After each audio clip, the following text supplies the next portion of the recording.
السلام علیکم دوستو، ہمارے چینل ٹو دا پوائنٹ میں خوش آمدید۔ دوستو آج اس ویڈیو میں ہم طارق بن زیاد کی زندگی پر روشنی ڈالیں گے۔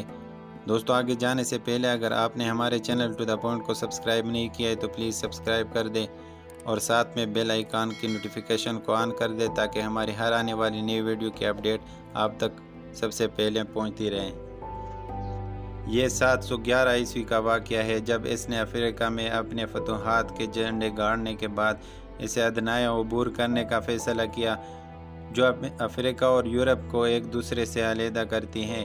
اس کے پاس عربوں اور بابلیوں کی ناقابل تسخیر فوج تھی۔ اس کا ہدف سمندر کے اس پار کا علاقہ تھا۔ سمندر کے تیز موجوں کے باوجود آخرکار سمندر کو عبور کر لیا گیا۔ اس سے قبل کہ وہ فوجوں کے صفوں کو ترتیب دیتا اور لشکر کشی کرتا، اس نے محسوس کر لیا کہ اس کے فوج میں موجود بعض افسران اس کی مہم کو خطرناک اور ناقابل فتح سمجھ رہے ہیں۔ لہٰذا اس نے ایک عجیب حکمت عملی کو اپناتے ہوئے اپنے تمام کشتیوں کو جلا دیا۔ اس کے بعد وہ اپنے فوج سے مخاطب ہو کے پرجوش تقریر کی۔ اس نے کہا، یاد رکھو تمہارے سامنے دشمن ہے اور پیچھے سمندر، تمہارے سامنے بھی موت ہے اور تمہارے پیچھے بھی موت ہے، تو پھر کیوں نہ ہم اس دلیری سے لڑیں کہ دشمن بھاگ کھڑا ہو۔ یاد رکھو یہ پوری زمین اللہ تعالیٰ کی ہے، اس لیے میں یہ کہتا ہوں کہ زمین کا حصہ ہمارا حصہ ہے۔ یہ کوئی اور شخص نہیں بلکہ طارق بن زیاد تھا۔ 2.5 کروڑ لوگوں سے بھرا ہوا ملک، ناقابل عبور کرنے والے قلعے جو فتح اور جذبے سے سرشار اور ہر طرح کے تمام خوف و ہراس کو بالائے طاق رکھتے ہوئے آگے بڑھے تھے، اور ان تمام کم وسائل سے بھی رکھنے والے 1 لاکھ فوج سے نبردآزما ہونے جا رہے تھے۔ یہ مجاہدین ہسپانیہ کیوں پہنچے اور ہسپانیہ کے بادشاہ سے کیوں ٹکرائے؟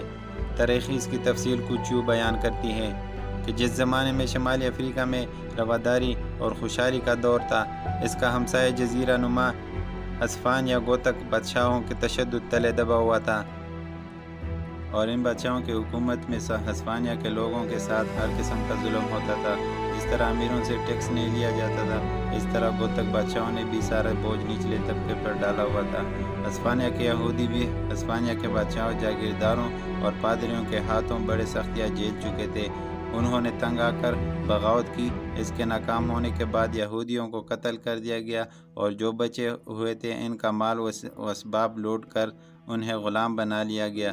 یہودیوں کے آپس میں شادی بیاہ کی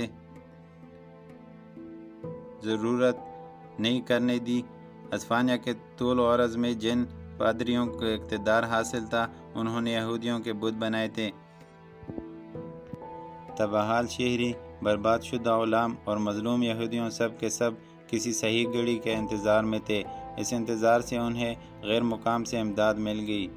گوتک راز کے مظلوم ابنائے کے اس پار امن و امان کو پا کر وہاں سے بھاگ جاتے، وہاں سے اپنے پادریوں سے تنگ ہو کر شمالی افریقہ میں پناہ لی۔ اس زمانے میں شمالی افریقہ پر موسیٰ بن نصیر حکمران تھا۔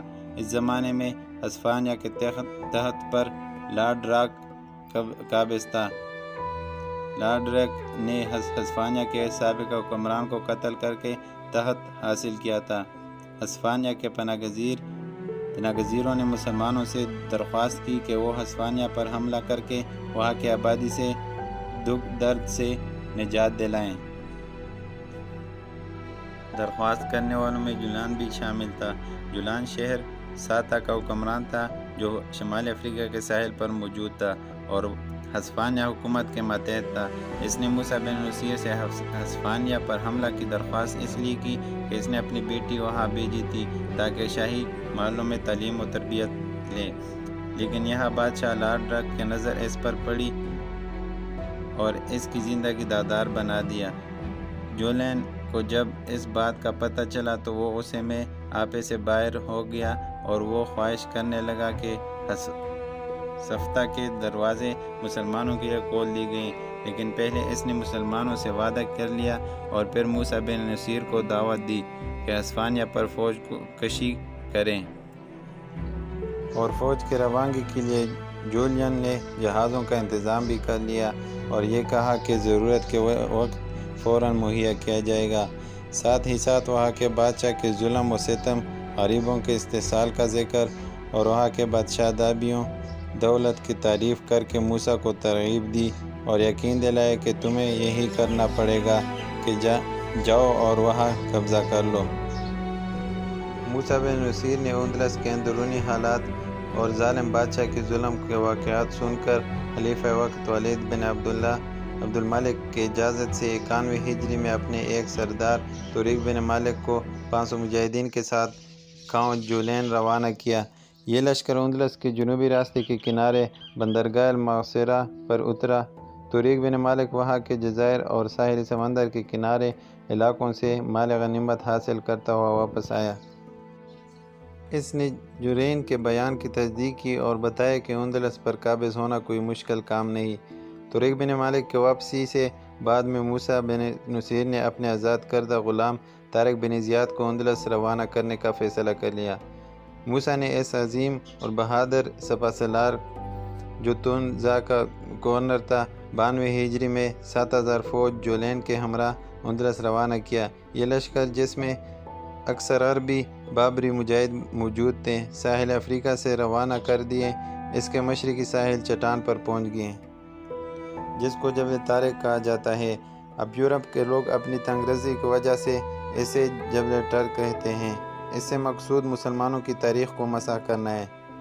اسلامی لشکر ابھی کشتیوں سے اتر رہی تھا کہ سالار لشکر طارق بن زیاد نے حکم دیا کہ تمام کشتیوں کو جلا دیا جائے۔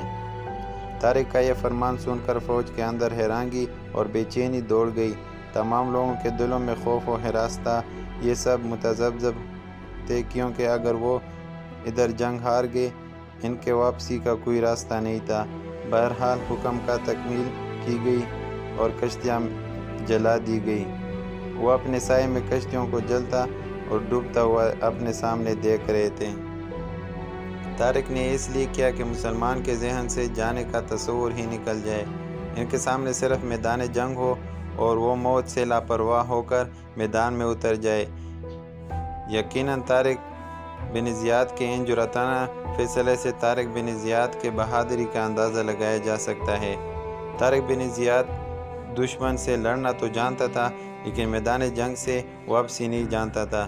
اب مسلمانوں کے سامنے فتح یاب ہونا یا شہادت تھی، ان کے علاوہ اور کوئی راستہ نہیں تھا۔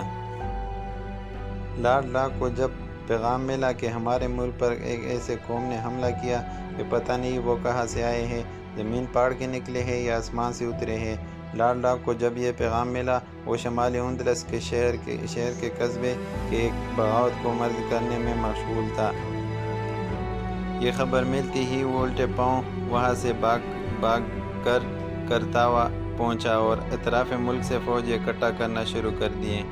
ادھر طارق بن زیاد برابری پیش قدمی کرتا ہوا وادی لوکا میں پہنچ گیا جو دریائے کردار کے کنارے پر ہے۔ طارق کے جاسوسی ارد گرد کے علاقے میں پھیلے ہوئے تھے۔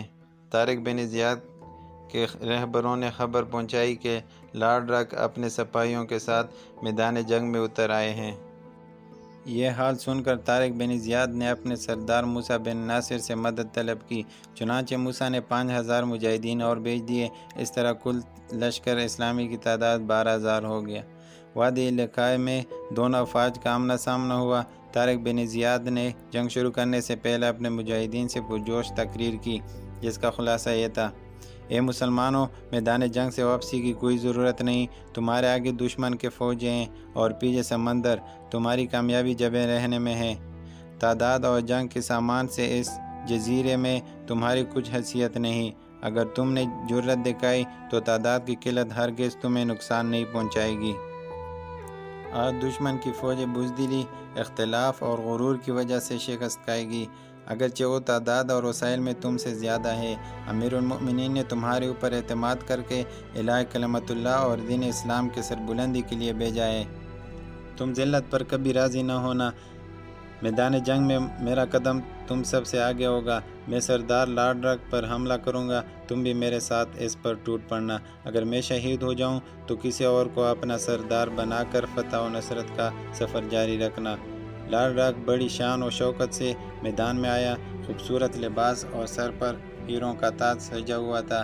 اس کی لشکر کی تعداد تقریباً 1 لاکھ کی تھی۔